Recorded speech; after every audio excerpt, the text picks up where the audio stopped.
রাইনা রিয়ায়ত করেন, অনুগ্রহ করে পুনর্বার বুঝাই দেন। সাহাবীরা কইতো এই রাইনা কথাটা ইহুদিদের কাছে গালি, মানে রাখল আর কি, গরু রাখল।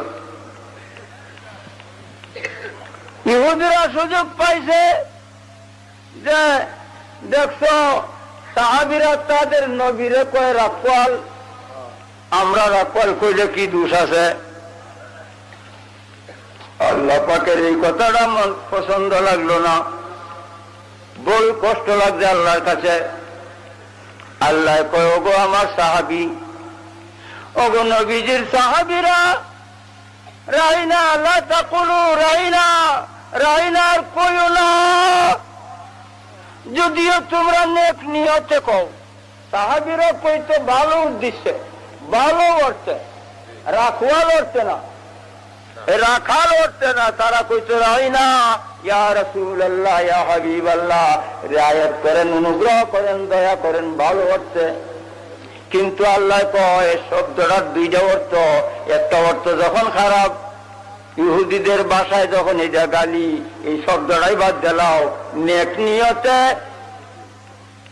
ভালো উদ্দেশ্যেও বলা যাবে না, বললে কুফরি হবে, কাফের হইয়া যাবে। বরং মঞ্জুর না কো, বরং মঞ্জুর নাও যেন কোন লাগে, মঞ্জুর নাও যেন বলতে না হয়, আগেই মনোযোগে শুনিও, আগেই মনোযোগে শুনিও। ফকিরা ফেকার কিতাবে লেখছে রাসূল পাকের জুতা মুবারকের সঙ্গে যদি কেউ বেয়াদবি করে,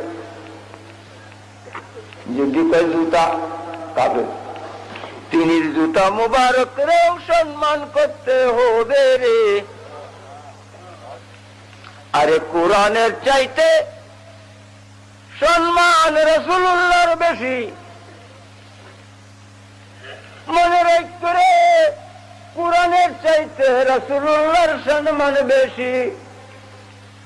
আল্লাহ আশিক রাসূলুল্লাহ, মাহবুব ও মাসুক, আল্লাহর চিঠি কোরআন কারীম।